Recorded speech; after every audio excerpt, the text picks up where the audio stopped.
Je suis né à la campagne. Mon père était marchand de bois. Il achetait des arbres, il les coupait en morceaux, il les vendait sous forme de charpente en général. Euh, et il avait épousé une femme de la Nièvre, parce qu'il n'y en avait pas assez dans l'endroit d'où il venait. C'était la zone le long du Rhône.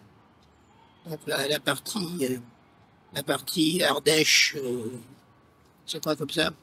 Voilà, une partie de paysans relativement pas très riches, parce que le sol, disons, le sol n'était pas très riche.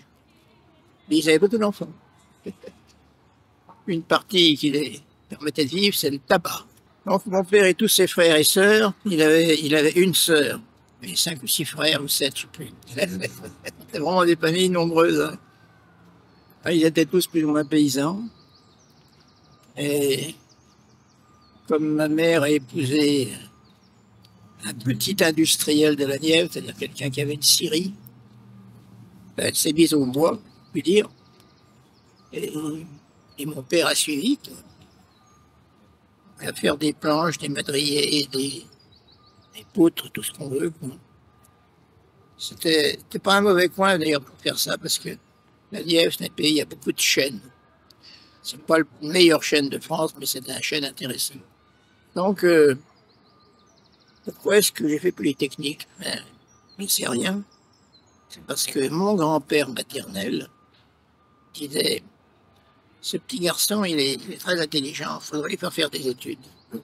Ma mère, qui était en adoration devant son père, a fait ce que son père a dit.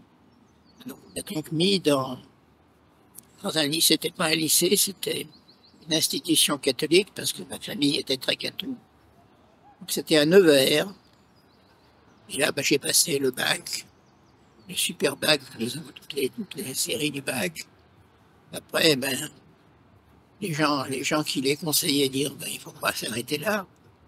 Il faudrait faire une grande école, comme par exemple Polytechnique. Pourquoi Polytechnique? Ben, c'était considéré comme le top des grandes écoles. Et puis il y avait un épicier de mon village euh, dont le fils était au génie maritime. Alors ils avaient cru comprendre que le génie maritime c'était Polytechnique. C'était pas une école d'application parmi les ingénieurs maritimes. Donc, je me suis présenté à Polytechnique après passer 3 ans à Versailles, formation mathématique. Bon, j'ai passé le concours et je me suis retrouvé entre des polytechniciens, forcément, la plupart le sont en effet devenus, parce que pratiquement on sort toujours avec un brevet de ces trucs-là. Et je ne savais pas ce que j'allais faire, parce que je ne connaissais rien de l'industrie. Je suis rentré dans une société qui s'appelait la Compagnie industrielle des téléphones, parce que tout simplement, à Polytechnique, un élève nouveau, quoi, il a un parrain. Donc j'avais un parrain qui était dans cette société, qui m'a dit, bah, viens chez nous, c'est sympa, etc. Comme j'avais aucune idée de ce qu'on faisait quand on était ingénieur de Polytechnique, je me suis dit, ben oui, je vais aller avec lui, quoi. Bon, au bout de 3 ans, bon, j'avais pris le parti, non pas d'aller dans les bureaux d'études. Je me dis, je vais encore faire des maths là-dedans, j'en ai marre des maths. Alors, je me suis présenté pour faire la fabrication, pour voir au moins comment on fabrique dans les usines. Ça m'a fait beaucoup de bien, parce que j'ai eu comme compagnons de travail, c'était essentiellement des contremaîtres, des chefs d'équipe. Enfin, là, il y avait vraiment l'ambiance industrielle. Ça m'a bien servi, parce que vous voyez que faire des schémas ou des équations dans des bureaux d'études, ça peut permettre d'acquérir des capacités, je dirais pas, je dirais pas très scientifiques, mais on n'apprend pas on n'apprend pas on va dire, la mentalité de la fabrication, qui est quand même faite de gens marrants, souvent, intelligents, mais qui cherchent pas à péter plus haut que leur cul, comme on dit. Et puis, qui connaissent pas mal de choses, mais qui savent pas le vendre, quoi. Ils sont ouvriers, quoi, je veux dire. Alors là, ça m'a servi. Donc, après l'X, après Polytechnique, et mes 3 années de sur les téléphones, j'ai vu une annonce dans le Monde parler du SICOB. Ça vous dit quelque chose, le SICOB? Ah oui, c'est le terme il est sorti il est sorti du paysage. Ça voulait dire Salon de l'informatique et de la communication de bureau. On peut dire que l'informatique n'existait pratiquement pas à l'époque.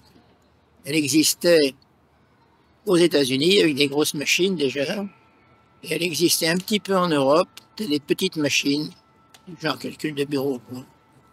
Donc on pouvait dire que le mot informatique, c'était encore très exagéré, et c'était ça qui était à la mode. Je me suis dit, j'ai vu après quand Bull a été racheté par General Electric, parce qu'ils s'étaient lancés dans un grand projet qui s'appelait le Gamma 60, c'est-à-dire une machine bourrée d'astuces, de logique, etc. Voilà, avec un des points importants, c'est qu'il n'y avait pas de détection d'erreur automatique. Ce qui fait qu'ils passaient des semaines et des mois à mettre au point ces grosses machines. Ils l'ont finalement mise au point, et après un an de retard. Et ils en ont vendu une dizaine. Enfin, ça a quand même mis Bull dans une situation un peu financièrement très délicate, quoi, malgré ses actionnaires qui pouvaient être importants. Ils disaient quand même il faut quand même faire des bénéfices, quoi. Donc là, ils ont cherché un accord avec les Américains. Bon, ils ont finalement abouti à se marier avec General Electric. Et puis, General Electric s'est amené avec ces mecs qui causent fort et qui savaient tout. Ils passaient dans tous les bureaux, qu'est-ce que vous faites? Racontez. On ne savait pas trop bien quoi dire parce que on savait nous-mêmes pas exactement ce qu'ils connaissaient eux-mêmes, quoi. Alors, après avoir fait le tour des bureaux, tout ça, ben, j'ai compris que si je restais chez Bull, j'allais me retrouver dans la caisse à papier un jour ou l'autre, quoi. Faire peut-être des statistiques, un truc assez, pas forcément idiot, mais sans grand intérêt intellectuel. Alors j'ai demandé à mon chef, qui était aussi un polytechnicien, de pouvoir faire un stage aux États-Unis. À l'époque, c'était pas du tout à la mode dans les sociétés françaises de payer un type pour aller résider aux États-Unis. Donc, un autre ingénieur de Bull, qui avait une bonne connaissance des Américains, m'a suggéré MIT, Massachusetts Institute of Technology, une des très grandes universités américaines, bien sûr, mais plus concentrée sur la technique que sur les arts ou la finance. Alors j'ai envoyé mon curriculum. Contrairement à ce que je croyais, on m'a répondu. Parce que je connaissais pas l'anglais en plus. Alors, en fait, la personne qui m'a répondu, c'était le professeur Corbato, avec un accent aigu sur le haut, parce qu'il était d'origine portugaise. Et alors, je l'ai rencontré lors d'un congrès IFIP. IFIP, vous savez ce que c'est? IFIP, c'est Institut. C'est pas institut, c'est, je sais plus. C'est la grande société scientifique pour l'informatique. Et alors, j'ai donc pris contact avec Corbato lors d'un congrès à Munich. C'était le premier congrès mondial de l'informatique. On m'avait indiqué, je l'ai contacté, on a fait connaissance, il m'a dit, ben, je vous ferai une proposition. Qu'il a faite. Donc il m'a fait une proposition de rejoindre son staff de programmation. En tant que professeur, il avait un petit département où il développait des choses nouvelles en informatique. Et à l'époque, la mode, c'était le temps partagé. time sharing. Ça, vous devez connaître, non? Oui, bon. Alors, à l'époque, les machines étaient souvent énormes, parce qu'il fallait calculer vite, mais il n'y avait pas encore de chip aussi performant que maintenant. Donc ça tenait beaucoup de place, et on ne pouvait pas être nombreux à s'en servir, parce qu'il fallait perforer des paquets de cartes, les faire passer dans la machine, et puis après regarder les rames de papier, voir qu'est-ce qui était sorti, quoi. Ça veut dire que faire les mises au point de programme, c'était quelque chose qui prenait beaucoup de temps et qui coûtait cher, parce que les machines coûtent cher. Alors, Corbato et quelques autres Américains avaient en tête de faire des machines que l'on puisse programmer de manière plus souple, c'est-à-dire leur faire traiter des programmes et compiler, les faire exécuter, tout ça en parallèle. Ça veut dire découper la machine, on pourrait dire en tranches, ça veut dire il y en a un peu de temps à celle-ci, un peu de temps à celle-ci. Alors en fait, ça s'est fait en plusieurs endroits aux États-Unis et c'était fait une allure, on va dire, avec des objectifs qui n'étaient pas assez pertinents. Il y a au moins 3 ou 4 systèmes de time sharing. Ils cherchaient à faire du time sharing avec un langage particulier. Un langage, par exemple, qui analyse des textes pour voir s'il y a des corrélations. Autrement dit, chaque système avait ses particularités qui n'étaient pas du tout universelles. Alors que Corbato, lui, il avait dit, on va faire un système qui fait exécuter n'importe quel programme. Mais ils seront plusieurs dans la machine à le faire. Et il faut développer un système qui permette aux gens de travailler à partir d'un terminal. Ça s'est fait pendant que j'y étais d'ailleurs. Au bout d'1 an, on avait en effet des terminaux, tels étaient les types. Et on pouvait développer des programmes directement sur la machine, pendant que les autres en faisaient autant. Bon, j'ai découvert que ça allait beaucoup plus vite. Quand on faisait ça sur le papier avec des cartes, en gros, on passait 1 fois par jour, quoi. Et quand il y a une erreur, on a perdu une journée, quoi. Bon, alors donc, comme ça m'intéressait beaucoup, je suis assez vite devenu un gars qui faisait des programmes astucieux, c'est tout. Parce que à l'époque, les programmeurs, ils avaient pas vraiment de formation, hein. Ils faisaient du basique, un peu de Fortran, un peu comme ça, mais c'était pas vraiment de la culture de programmation. Alors, moi, je me suis pris au jeu et j'ai vu qu'on pouvait faire des programmes astucieux qui permettent d'être mis au point assez vite, parce que je mettais des tests pour trouver les erreurs au fur et à mesure qu'ils se déroulent. On gagne beaucoup de temps si on sait d'avance que le programme doit produire. Si ça ne produit pas, ben, on ne va pas perdre son temps à corriger ça. On le fait tout de suite. Donc, et puis petit à petit, j'ai été embringué dans ce time sharing qu'il développait au MIT. J'ai fait une partie du système d'exploitation. C'était essentiellement une partie qui gérait les processus. Ça gérait en fait ce qu'on appelait le swapping. Swapping, ça veut dire que comme les machines n'étaient pas encore avec des mémoires gigantesques, il fallait mettre dans la machine les programmes qu'on voulait tester, les charger, et puis faire tourner un peu, sortir les résultats, bons ou mauvais, corriger, remettre ça dedans. C'est-à-dire qu'il y avait beaucoup d'entrées et de sorties. Et il fallait partager la mémoire entre ces différents morceaux de programme. J'ai mis dans le système que je faisais, système, capacité de pouvoir virer des morceaux, mettre d'autres, etc. Tout ça pour aller plus vite en mise au point, plutôt de bricole, quoi. Mais c'est là aussi que j'ai fait un programme qui a eu énormément de succès, ça m'avait surpris. Parce que pour faire du temps partagé sur des terminaux, ça revenait à taper des commandes, copie, translate, etc. Avec des arguments derrière.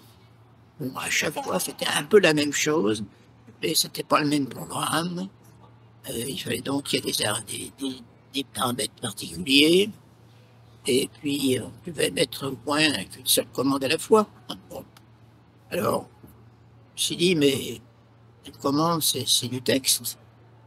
Je me suis fait un interpréteur qui pouvait interpréter les commandes et les faire exécuter. Alors ça a été fantastique, parce que tout le MIT s'est mis, même un peu partout aux États-Unis, ils se sont mis à faire un programme qui livrait les ordinateurs avec le shell. Je vais appeler ça shell. Ça veut dire coquille. Bon, alors ça a très bien marché. Ça m'a fait du bien du point de vue de la réputation. Puis d'autres programmes que j'ai fait comme ça aussi. Ce qui fait que quand j'ai quitté le MIT, j'avais acquis ce que je voulais avoir, c'est-à-dire savoir programmer et parler anglais. Alors j'ai commencé à faire des conférences. J'ai appris à faire des conférences au MIT. Chaque fois que j'avais fait des conférences avant en France, c'était un truc un peu, je dirais, pesant. Les gens voulaient faire un truc bien, avec des termes, tout ça. Ça sentait le truc un peu empesé, un peu trop. Ouais. Ça manquait de naturel. Alors, les Américains, ils sont très naturels, au contraire. J'ai appris assez vite la manière de décrire naturellement ce qu'on fait, et ça marchait très bien. Alors, ce que j'ai appris en plus, ce qui n'était pas prévu, c'est la vie américaine. Pas du tout la méthode française. Les familles avec des gosses mal élevés, ici, prochainement, qui aiment le baseball.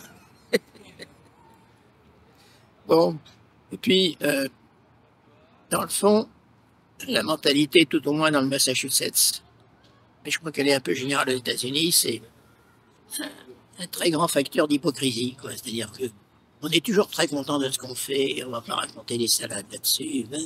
On va toujours être d'accord avec les gens qui veulent faire quelque chose. C'était pas mon style du tout. Alors, je faisais beaucoup de choses dont on ne me demandait pas de les faire d'ailleurs. Le shell, par exemple, ou bien certains programmes que j'ai développés après pour aider à la mise au point, les systèmes qui testent l'exécution. Bon. Ça, je faisais ça dans mon coin. Je me mettais en service, je montrais ça à mes collègues. Et ceux qui voulaient s'en servir s'en servaient, mais il n'y avait aucune nécessité. Donc, j'étais très à l'aise dans ce milieu de programmation, sauf peut-être la mentalité américaine qui est trop stéréotypée à mon point de vue. Et un abonnement au monde et au canard enchaîné. Monsieur Pouzin, Et je suis revenu au bout de 2 ans et demi à peu près, quoi.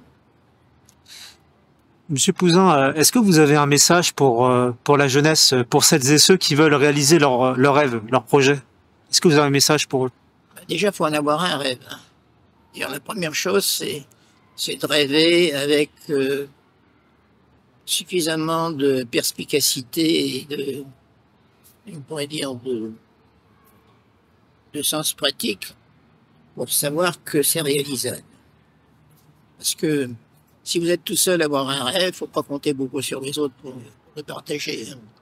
Il faut leur faire des démos, des trucs qui marchent à moitié, leur faire un beau jour, leur montrer un truc qui marche. Alors, si ça marche, ça devient beaucoup plus intéressant. Comment t'as fait? Okay, bon. Alors on peut commencer à discuter, rajouter des choses, des idées qui circulent, on se les programme. Donc ça, c'est nécessaire. C'est pas du tout la mentalité qui est assez souvent, qui l'est peut-être beaucoup moins maintenant qu'elle l'était il y a 40 ans. 50. C'est-à-dire, faut pas que je parle de ce que je fais parce qu'on piquerait les idées. Là, c'est la meilleure manière d'être inconnu. Donc, ça, c'est une mentalité qu'il faut apprendre à utiliser, au contraire. C'est d'être un précurseur et de faire comprendre aux gens ce qu'on veut faire, mais en restant dans la limite de ce qu'on peut expliquer. Si on est trop rêveur, ça prend pas, quoi. il y a toujours des stades où la crédulité n'est pas possible, n'est pas viable. Ouais. Euh, Dans des moments difficiles de doute, à quoi pensez-vous pour positiver, pour remonter la pente? À mon avis, il faut plus de liberté dans les programmes d'enseignement. C'est-à-dire, je trouve que c'est très bien. D'ailleurs, c'est une idée que m'avait filé, je crois, un ingénieur américain. C'est de dire, dans une industrie, il faudrait que tous les groupes qui font de la technique, ils aient un certain nombre d'heures par semaine, 5, 6, 10, ça fait quelque chose, où ils font ce qu'ils veulent.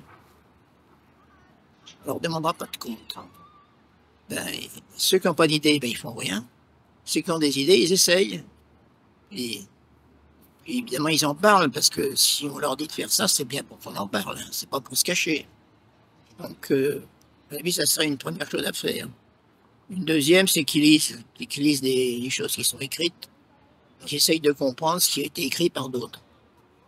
Alors ça permet aussi, si on lit qu'un bouquin ou qu'un seul article sur un sujet, il est biaisé par ceux qui l'ont écrit.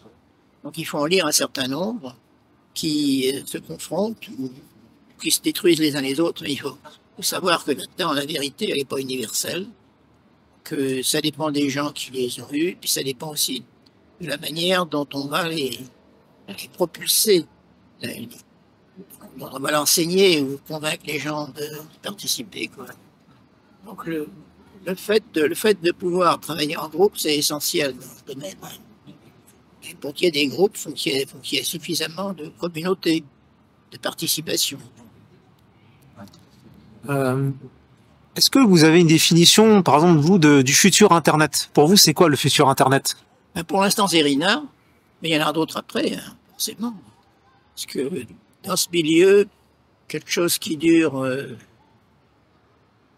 L'Internet actuel, il a 40 ans. Il est trop vieux. Il a accumulé, je dirais pas les erreurs, mais il a accumulé des maladresses qui au départ n'étaient pas visibles, mais avec le temps, on s'est aperçu que bien des choses auraient pu être faites de manière plus intelligente, plus pratique, avec aussi plus de capacité d'expansion, et non pas limité à des trucs. Ce qui fait que le gros problème avec l'ICANN, par exemple, c'est ils se sont gelés, ils se sont gélifiés, je pourrais dire, sur les techniques qu'ils avaient mis en place au départ. Leur ambition, et ils l'ont réussi d'ailleurs, était de couvrir le monde très vite pour empêcher les marches arrière. Ben, ils ont couvert le monde, mais ils n'ont pas empêché les marches arrière.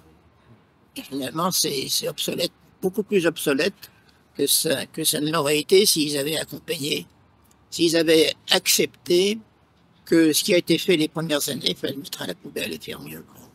Ils ont voulu garder la structure qui avait été mise là, parce qu'ils commençaient à avoir des petits génies ou des petits chefs, ou des gens qui voulaient absolument qu'ils gardent leur avance de l'époque, quoi. Et ils l'ont gardé, mais cette avance s'est transformée en retard. Est-ce que vous avez des anecdotes qui vous ont marqué, touché, personnellement? Une anecdote, Oui. sûrement beaucoup. Le tout, c'est d'arriver à les extirper du passé. Alors, anecdote.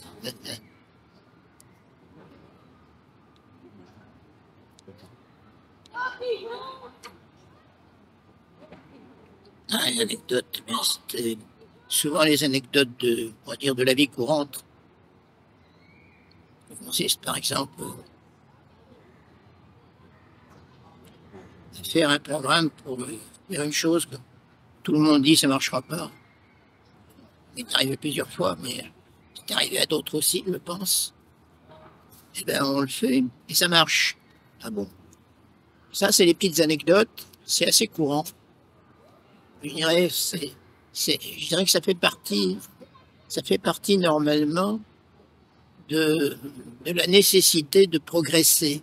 Parce que si on ne fait pas ça, il y a des fois où ça ne marchera pas, mais c'est pas grave. C'est d'en parler, c'est tout. Et on fait autre chose. Donc, ça, c'est pas une méthode qui est courante en France. Faut que ça marche tout de suite. Sinon, c'est de la connerie. Bon. Alors, en fait, dans ce métier, il y a énormément de tentatives qui échouent dès le départ. C'est normal. Pas que ça dure trop longtemps, c'est tout. Il faut reconnaître très vite quand ça marche pas. Et puis, trouver une autre solution, ou trouver un autre objectif, enfin. Ça, c'est nécessaire à la, on va dire, à la formation non officielle du personnel. Oui. Monsieur Pouzin, y a-t-il des choses qui vous agacent, qui vous énervent dans ce monde? À date, Y a-t-il des choses qui vous énervent, qui vous écœurent dans ce monde?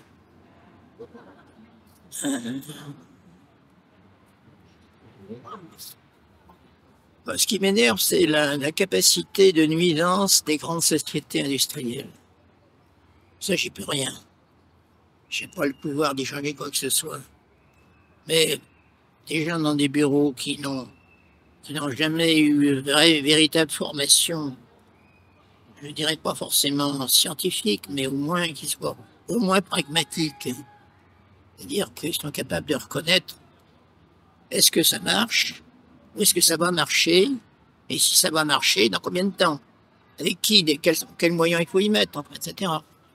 Et il y a encore beaucoup de rêveurs qui se prétextent qu'ils ont un beau discours, s'imaginent qu'ils ont la vérité vraie. Ils sont dangereux, ces gens-là. Ils bouffent des ressources, ils aiguillent les gens sur des projets qui ne sont pas viables, ainsi de suite. Là, ça m'a toujours agacé. Alors, avec tous vos voyages, vos rencontres, qu'est-ce que vous avez appris sur l'humain? Qu'est-ce que j'ai appris? Sur l'humain. Avec toutes les rencontres que vous avez effectuées, qu'est-ce que vous avez appris sur l'humain, sur le caractère humain, quoi? Caractère humain, ben, il faut bien choisir les gens avec qui on travaille. C'est essentiel. C'est pour ça que j'ai changé beaucoup de sociétés. Hein. Au début, j'étais voyez sur les téléphones, j'ai vu que au bout de 2 ou 3 ans, je saurais faire tout ce qu'on me demandait, quoi. Donc, à moins de monter en grade. Alors ça, c'était justement ce que je voulais pas faire. Parce que si on monte en grade, on est obligé de commencer à avoir un discours pour directeur. Ils comprennent pas bien ce qu'on fait. On commence à raconter des histoires. Hein. Et puis, il faut se créer un groupe. Il faut qu'il y ait il faut avoir on va dire une puissance financière pour faire marcher le groupe. Donc, il y a toujours la volonté de passer un petit peu au-dessus du gars qui est à côté de vous. Mais ça, c'est assez néfaste. Parce que ça supprime la coopération. Et puis, ça vous enracine dans des choses qui ont marché peut-être à une époque, mais qui ne marchent plus. Et comme on les connaît bien, on voudrait continuer. Donc, c'est néfaste. C'est ce qu'on pourrait dire pernicieux. Donc, pour ça, j'ai changé de boîte. Passé de compagnie sur les téléphones à Bull. Après Bull, je suis passé à la délégation à l'informatique. Après ça, je suis passé à l'IRIA. Après ça, je suis allé aux États-Unis entre-temps aussi. En Haïti. Après, j'ai donc eu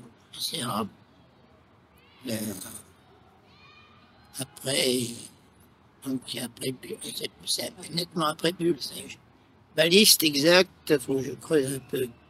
Et voilà, Cyclades, c'était après les États-Unis.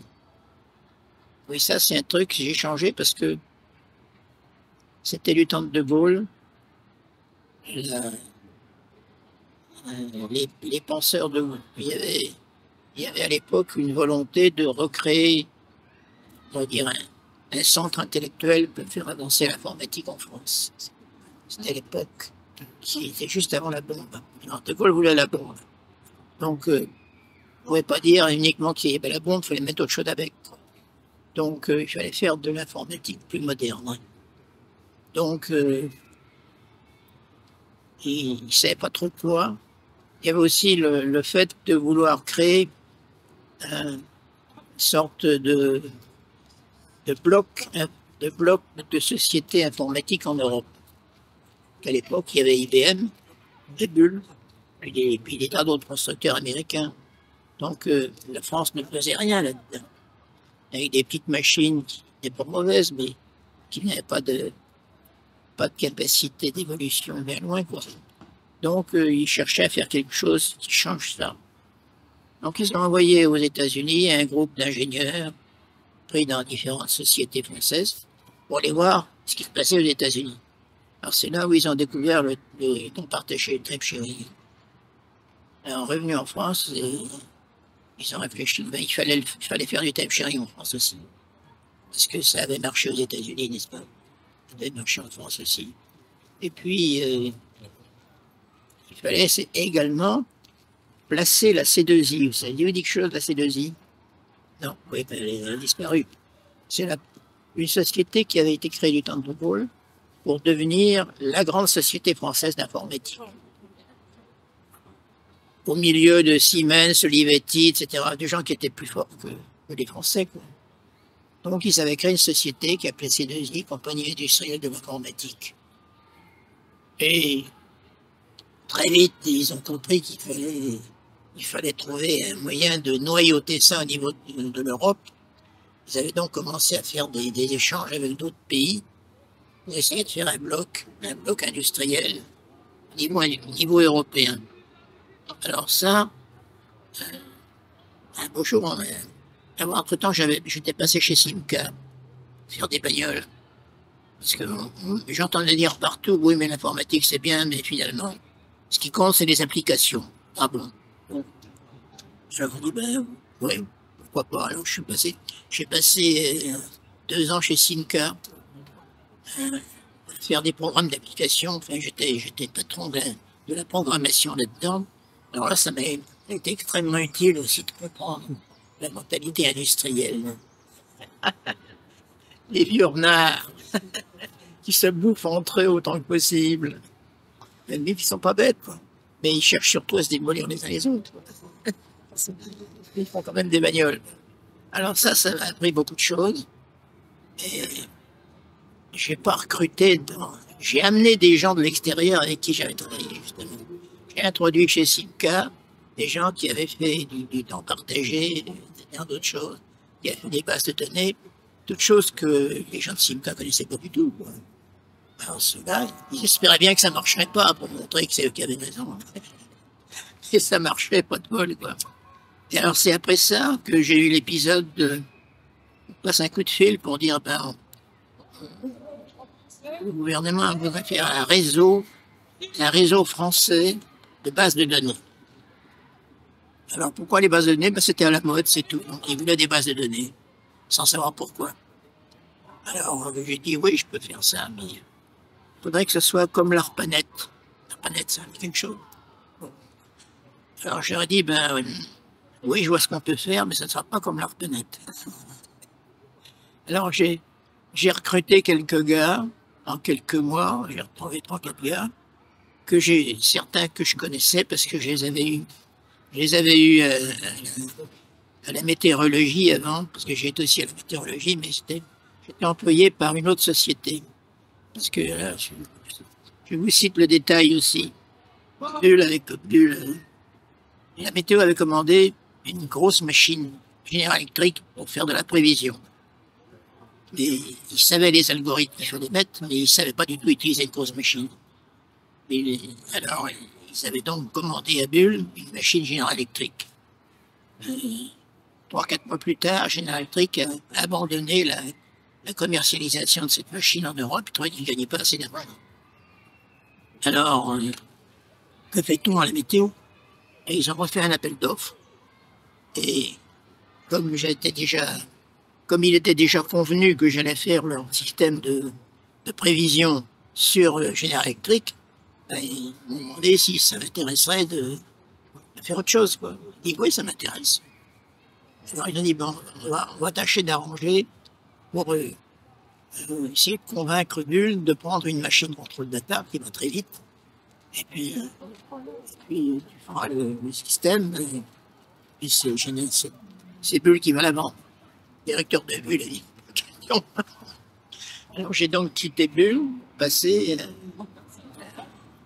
à la SACS, Société d'analyse et de conception de systèmes, qui était dirigée à l'époque par un ancien de l'EDF, qui était Carteron.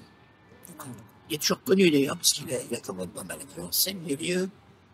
Donc je suis passé chez Carteron, et ben, je leur ai fait leur système, de prévision. Très bien. Et quand ça a été fini, la météo qui payait la SACS pour faire le contrat, dit bon maintenant on peut plus payer puisque c'est fini. Ça marche, c'est pas la peine. C'est là où je suis passé chez Simca. Mais au bout de 2 ans, quoi, chez Simca, je suis donc dit je peux pas durer là-dedans. C'est pas mon métier. Alors, j'ai pas envie de me bagarrer avec les autres pour l'histoire de gagner des points.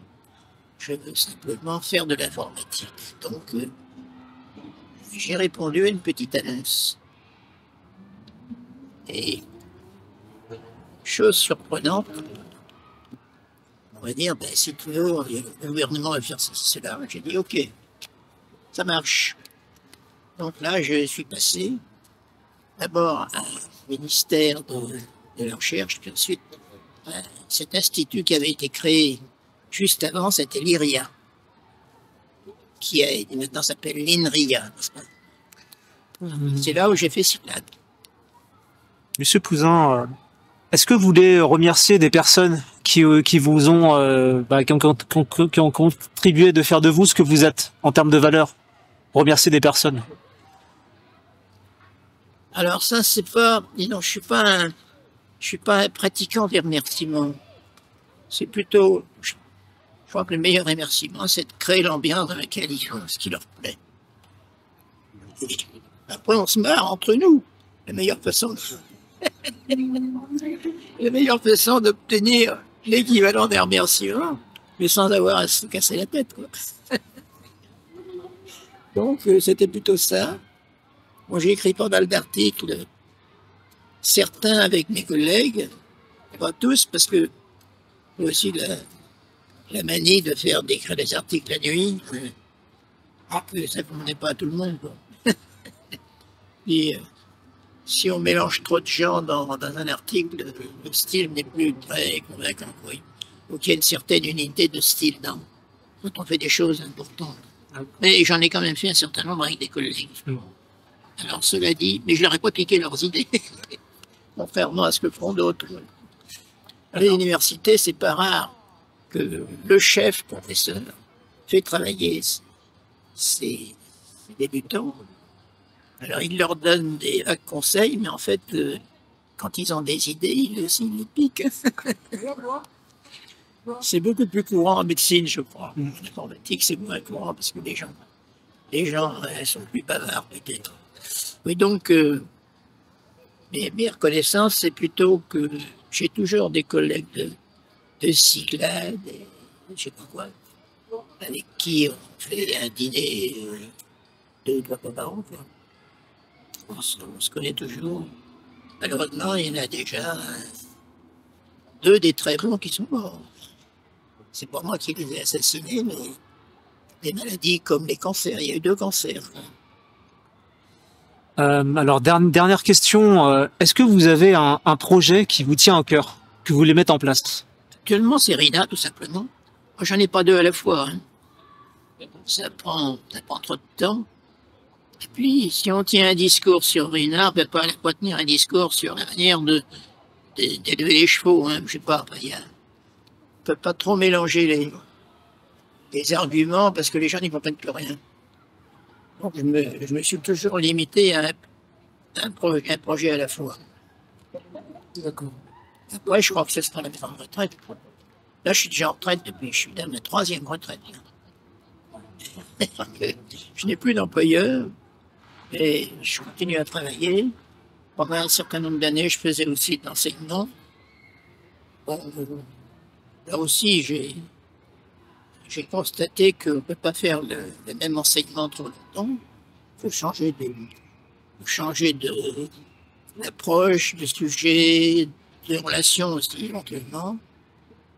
Et donc, qu'est-ce qu'on fait quand on a épuisé un sujet? Il faut aller bosser sur un autre.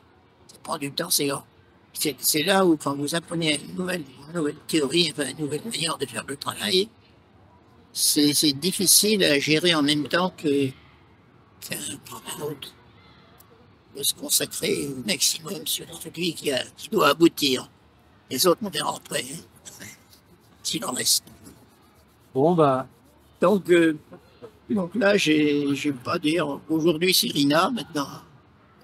Je pense que c'est probablement le dernier, parce que comme j'ai 88 ans, presque, je ne me vois pas avec un autre projet derrière qui soit d'une importance autre que très modeste.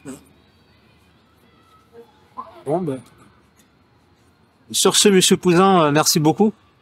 Oui. Et puis, bonne vie à Rina, quoi. Bonne continuation. Et Rina, oui.